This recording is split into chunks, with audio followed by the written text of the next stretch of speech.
What if I told you that the most luxurious marriages in history turned out to be emotional prisons for the brides?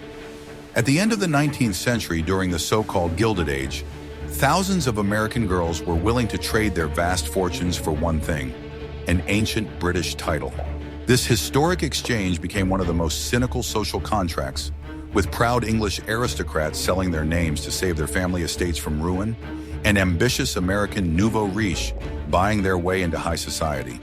Behind the outward glamour of diamonds and centuries-old mansions often lay icy indifference, loneliness, and the tragedy of broken lives, where wealth guaranteed status but not happiness. Watch the video to the end to find out the true price, expressed in years, tears, and lost youth, of possessing the coveted title of Duchess. Are you ready to learn the truth about what happened behind the closed doors of America's wealthiest mansions? Between the Civil War and World War I, the United States experienced the so-called Gilded Age, which spawned an incredible number of fortunes made in steel manufacturing, railroads, and banking. These new rich, or nouveau riche, had everything except one thing: pedigree and a place in high society, which was still oriented toward European nobility. It was at this point that American heiresses, often referred to as dollar princesses, became the main commodity on the transatlantic marriage market. Their families were willing to pay literally any price to have their daughters marry a count or duke, thereby legitimizing their newly acquired wealth. On the other side of the Atlantic, the ancient British nobility was going through difficult times, as their lands and estates were generating less and less income, while the costs of maintaining their lifestyle and repairing dilapidated castles were growing exponentially. Many aristocratic families whose titles dated back to the Middle Ages found themselves on the verge of bankruptcy and urgently needed fresh blood in the form of American millions. Young lords accustomed to luxury and untrained in any craft were willing to turn a blind eye to their bride's lack of pedigree if their dowry was substantial enough. Thus, marriages became a deal where the bride offered checks and the groom offered a title and position in society. For American mothers obsessed with social advancement, such a marriage was the pinnacle of success, a symbol of ultimate victory over the old, more stuffy New York elite. A daughter who became a duchess opened doors that had been tightly closed to her family, from receptions at Buckingham Palace to the most prestigious social salons. However, for the girls themselves, this deal often turned into a tragedy.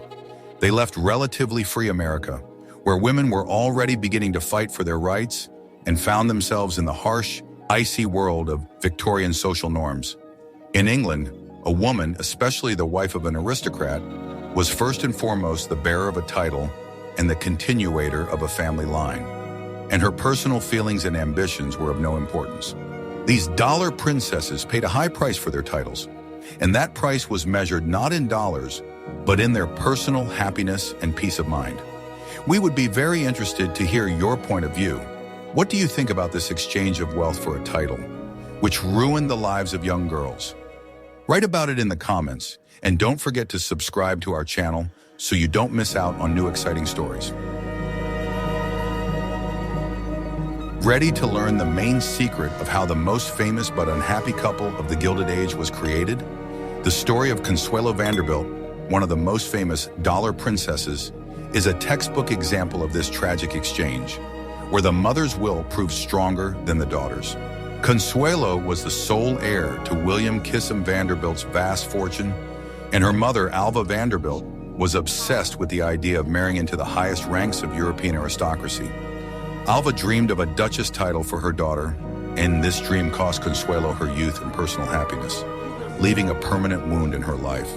Consuelo herself was in love with the American aristocrat Winthrop Rutherford and dreamed of a quiet marriage for love, but her mother had completely different, far-reaching plans.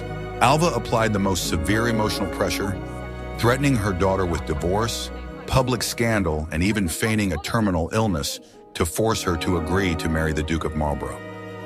In the end, Consuelo was forced to give in and obey, becoming a victim of her domineering and unyielding mother's ambitions. In 1895, Consuelo married Charles Spencer Churchill, 9th Duke of Marlborough, and the wedding became the event of the year, covered by newspapers around the world.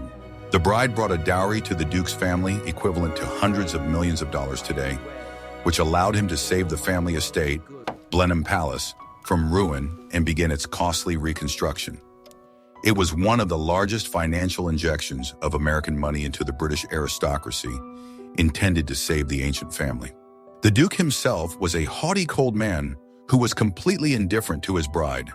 In her memoirs, Consuelo described how on her wedding day, she walked down the aisle in tears under a heavy gold dress, while her groom's face showed no sign of joy or tenderness.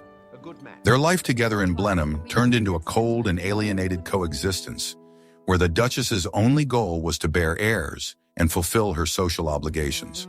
The story of Consuelo Vanderbilt is a tragic reminder that status and wealth bought at the price of personal happiness always come at too high a cost. Read on to the next chapter to find out how sweet treats turned into field cuisine. You've definitely never heard of this unique secret. The life of Jenny Jerome, Winston Churchill's mother, was one of the most brilliant yet controversial among American heiresses who married English aristocrats. Jenny possessed not only an impressive fortune, but also incredible strength of character, which allowed her to play a role in English politics that was inaccessible to most women of the time. She used her American origins not as a weakness, but as a weapon, which makes her story unique.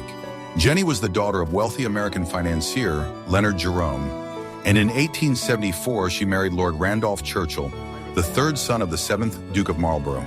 Her dowry, although not as large as Consuelo's, was substantial enough to allow Randolph, the youngest son, to embark on a brilliant but scandalous political career in the House of Commons. She did not simply marry for a title, but became an active player in the highest echelons of power, which was highly unusual. Jenny was known for her beauty, sharp mind, and incredible charm. She did not fit into the prim and proper mold of a Victorian lady.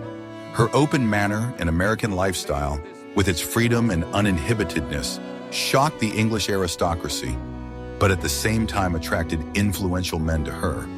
She became a true socialite, bringing the freshness of the American Gilded Age to the conservative English world. She did not limit herself to the role of wife. Jenny was a strong political ally to her husband. During his election campaigns, she spoke to voters, organized receptions, and used her influence to advance his career. Her sharp mind and political intuition were recognized even by the most cynical observers in London. In a sense, she became the first modern political manager, which was absolutely unique for the Victorian era. However, her marriage was far from ideal. Lord Randolph, despite his talent, was an unstable and extremely ill man, and their relationship was often filled with quarrels and scandals. The marriage, which was based on mutual calculation, very quickly lost the passion that had been there at the beginning. Jenny found solace in numerous affairs, which oddly enough, did not greatly harm her reputation in circles where marital infidelity was the norm. We see that Jenny Jerome, unlike Consuelo, was able to use her marriage as a springboard rather than a cage. If you enjoyed this unique story, don't forget to like this video and share it with your friends so that more people can learn about the power and influence of women of that era. What you are about to learn will change your perception of women who married for a title.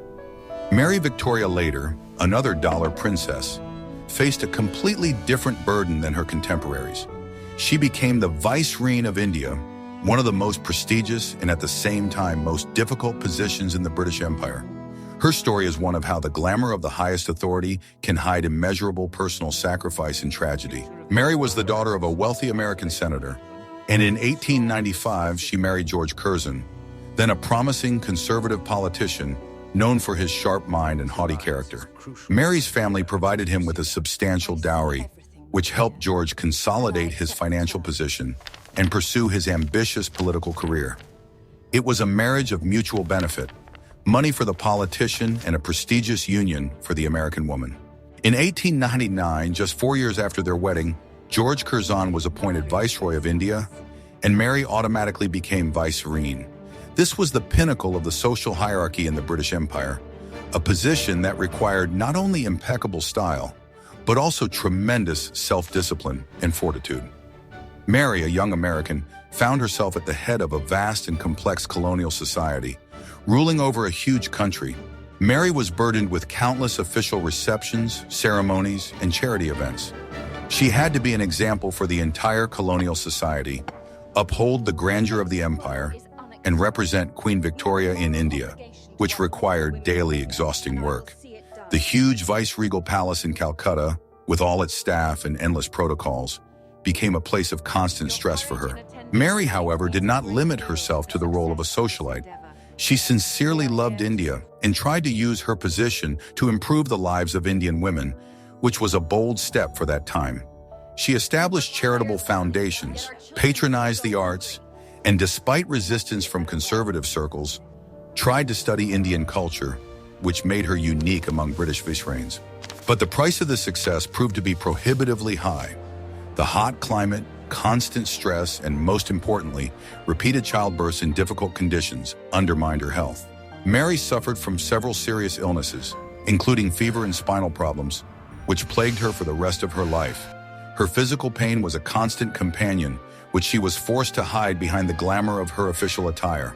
Her husband, George Curzon, was an extremely demanding and despotic man who put his career above everything else, including his wife's health and feelings. He demanded that Mary perform all her duties flawlessly, without making any allowances for her physical condition. This marriage, based on ambition and duty, gradually drained her of her vitality, despite their mutual respect and affection. Mary Curzon died in 1906, shortly after returning to England, at the age of only 36, completely exhausted by the burden of her high position and the consequences of illnesses contracted in India. Her short life became a symbol of the sacrifice that dollar princesses made on the altar of prestige and title, giving up their health and youth in the name of social status. Her story is a profound tragedy. It shows that even the highest title and power cannot protect against illness and cannot restore lost health. Mary bought her position by becoming vicereine, but in the end, that position cost her her life. How much do you think the living conditions in colonial India contributed to her tragically early demise? The life of Anna Gould, heiress to railroad magnate Jason Gould, is another example of how American millions became trapped by European aristocracy, this time in France. Her story is particularly telling because she tried twice to buy happiness with money, marrying twice into European nobility, and both times her attempts ended in painful disappointment. Anna was one of the richest brides of her time, and many sought her hand. Her first husband in 1895 was Count Boniface de Castellane, better known as Boney. He was a member of an ancient and influential French family known for its extravagance and financial problems. Boney was charismatic, handsome, and incredibly wasteful. He saw his marriage to Anna as an opportunity to improve his dire financial situation, and his financial appetites were simply boundless. Anne brought an incredible dowry to the marriage, which Bonnie quickly and happily began to spend on buying and renovating castles, lavish balls, and purchasing works of art. He turned the old family mansion in Paris into Versailles and bought the famous Pink Palace, filling it with antiques and paintings. He lived lavishly, throwing the most grandiose parties Paris had ever seen, quickly burning through Anne's millions. But behind this outward glamour lay a cold and distant relationship. Boniface was incredibly cruel, selfish, and completely indifferent to his wife's feelings. He considered Anna merely a tool for financing his luxurious lifestyle, and her American origins were a constant source of ridicule. He openly cheated on her, which was a public humiliation. The story of Anna Gould is a vivid lesson that for some aristocrats, American money was only fuel for their egos and luxurious lifestyles, but not the key to their hearts. She bought herself a title twice, but was never able to buy love, remaining a prisoner in her own castles. Anna ultimately died alone, despite her millions. Ready to learn a secret that will change your perception of this era? Many of the dollar princesses found solace in charity or high society, but some tried to find themselves in the arts, which was shocking and scandalous to conservative British society. The life of Mary Campbell, wife of Lord Alexander George Campbell, is a striking example of how American money tried to break through the wall of English prejudice.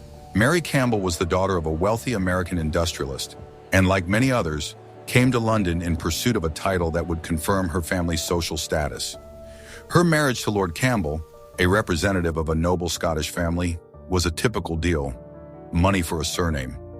However, after the wedding, Mary discovered that life in the English aristocracy was much more boring and cold than she had imagined.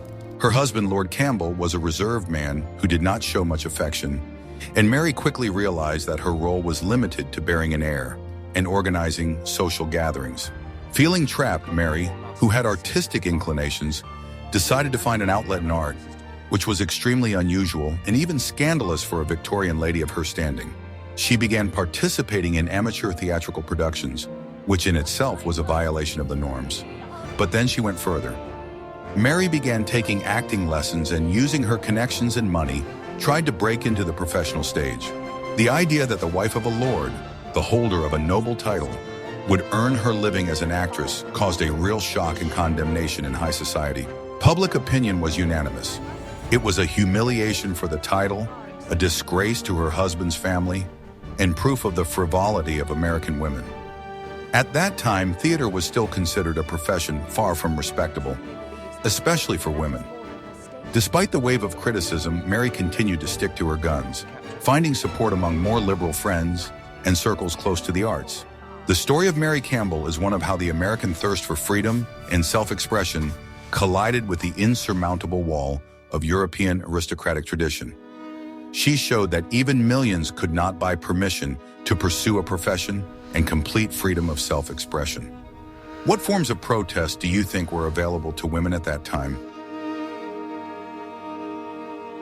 The influence of American money on the British aristocracy was not limited to personal tragedies. It also had a tremendous impact on architecture and everyday life. The dowries of dollar princesses became a lifeline for hundreds of old, dilapidated estates that would otherwise have been sold or demolished. American millions literally breathed new life into England's architectural heritage. Many of these old castles and mansions, such as Blenheim Palace, were in a deplorable state by the end of the 19th century. Centuries-old roofs leaked, heating systems did not work, and the interiors were dilapidated and damp. Despite their titles, the aristocrats simply did not have the funds for the major repairs required to maintain these gigantic buildings. With the arrival of American money, a large-scale reconstruction began. American heiresses invested not only in the renovation of facades and the restoration of gardens, but also in the modernization of everyday life. They brought with them technical innovations that were already commonplace in American mansions, but were a luxury in England. For the first time, these castles were equipped with central heating, bathrooms with hot water, and even electric lighting. In addition to technical modernization, American women also brought a new, brighter, and more comfortable interior style. They replaced the gloomy, heavy Victorian curtains and furniture with lighter and more comfortable items that reflected the American taste for luxury and comfort. These interiors, often criticized by English conservatives for being too bright, made life in cold castles more bearable and pleasant. The American influence was also evident in social customs. American women were more open and less prim than English ladies, and they brought a more relaxed manner of communication to English society. Their receptions and balls were noisier and less strictly regulated, which enlivened the stagnant Victorian society. However, these changes were often met with resistance. Many English aristocrats despised the moneyed style of American women, calling it vulgar and overly ostentatious. They valued money but despised its source and did not always want to accept the cultural changes that came with it. Nevertheless, the process was irreversible. Thanks to American money, entire art collections were saved from being sold, and old estates were made suitable for life in the new century. These women left behind not only titles, but also an entire architectural and cultural heritage that we can still see today. The saddest and often overlooked aspect of these marriages of convenience was the fate of the children. Born of emotionally cold unions, they often grew up in an atmosphere of alienation and strict Victorian upbringing, where their parents were busy with social obligations and the struggle for status. Many dollar princesses found that their maternal feelings were of no importance within the strict framework of an aristocratic family. The main purpose of marriage was to produce an heir. Once this was achieved, the child, especially a son, immediately became the property of the husband's family, and his upbringing fell to nannies and governesses. Maternal warmth and personal involvement in the lives of children, which were the norm in American families, were considered unnecessary and even harmful in the English aristocracy. Children lived in the so-called children's wing of the estate, isolated from their parents' social life, and saw them only on a schedule and during short formal visits. This created a huge emotional distance between mother and child, which was rarely overcome. The children, in turn, grew up under the enormous burden of responsibility for preserving the family title and estate. Many American women, raised with a great deal of personal freedom, tried to fight this system, but encountered fierce resistance from their husbands and fathers-in-law. Their attempts to be closer to their children were often perceived as interference in the established order and excessive sentimentality. As a result, many mothers were forced to back down so as not to exacerbate the already tense family relationships. One example is Consuelo Vanderbilt, who wrote bitterly in her memoirs that her sons were raised according to English customs, completely unaware of the American part of their ancestry. She felt that she had lost touch with them and that her motherhood was formal rather than heartfelt. This rift was one of the most difficult consequences of her marriage. Thus, the children of these marriages also paid the price for the title, expressed in a lack of maternal love and emotional warmth. They became the second generation to suffer from the deal made by their parents. Alienation from their own children became one of the most bitter parts of the Dollar Princess's experience. In the Victorian era, divorce was not just a private matter, but a grand public scandal that could destroy a woman's reputation forever. For dollar princesses, who sacrificed everything for social status, the idea of divorce was practically unthinkable. This fear of shame and ostracism was the main chain that kept them in unhappy marriages, turning their lives into a golden cage. English divorce laws were extremely conservative and put women at a disadvantage. To initiate a divorce, a woman had to prove not only marital infidelity, but also other aggravating circumstances, such as cruelty or bigamy. A man, on the other hand, only had to prove his wife's infidelity to get a divorce and save his reputation. Public coverage of divorces was cruel and uncompromising. The press relished all the sordid details, exposing women to ridicule. Divorced women were instantly stripped of their social status and excluded from high society, which for many was tantamount to death. Despite all these obstacles, some dollar princesses still found the strength to break these unhappy bonds. The most high-profile cases were undoubtedly the divorces of Consuelo Vanderbilt and the Duke of Marlborough, as well as Anna Gould and the Earl of Castellan. These women, having American roots, had sufficient financial resources to withstand the legal battles and survive public condemnation. Their divorces set a precedent, showing that not all American women were willing to resign themselves to the role of a beautiful and wealthy appendage to a title. They used their millions to hire the best lawyers and to cope with the financial consequences of divorce, which was not available to less wealthy women. However, the divorces of the dollar princesses did change society's attitude. They drew attention to the problem of unhappy marriages of convenience and became part of a broader social discussion about women's rights. They showed that even the highest titles cannot hide the emptiness and pain that reign behind their walls. The legacy of the dollar princesses is much more than just stories of luxury, diamonds, and titles. Their lives became an important social experiment that showed what people are willing to do for status, and most importantly, what the true price of that status is. They paved the way for future generations by proving that American money and willpower can shake even the most entrenched European traditions. Their marriages became a financial injection that saved many British aristocratic families from ruin, and in this sense, they fulfilled their historical mission. They helped preserve England's architectural and cultural heritage by modernizing the old estates and bringing with them a new, more comfortable lifestyle. Without their money, the history of the British aristocracy could have taken a completely different path. However, on a personal level, most of them paid a very high price for this status. They sacrificed their freedom, their happiness, and for many, their health. Their stories are clear proof that wealth and title are no guarantee of personal happiness, and that the emotional need for love and respect cannot be satisfied by social status.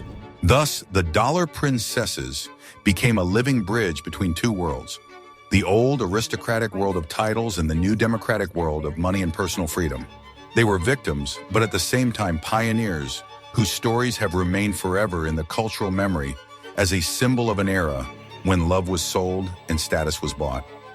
Their legacy is not only luxury, but also a bitter reminder that true freedom is priceless. We conclude our immersion into the world of dollar princesses, where deep personal tragedies were hidden behind the glamour of titles and millions. Their fates are a dramatic lesson in history about how a status-obsessed society can break even the strongest and richest women. They bought their place in history, but the price they paid for it was too high. Their stories show us that the most valuable things in life are not titles or money, but the opportunity to live according to one's own choices, to be loved and free. This lesson is still relevant today, when the external picture often hides inner emptiness and pain. What do you think about how American heiresses were able to change European society? And which of their stories did you find the most tragic? Share your opinion in the comments, and don't forget to subscribe to our channel so you don't miss out on new research into historical dramas and social phenomena.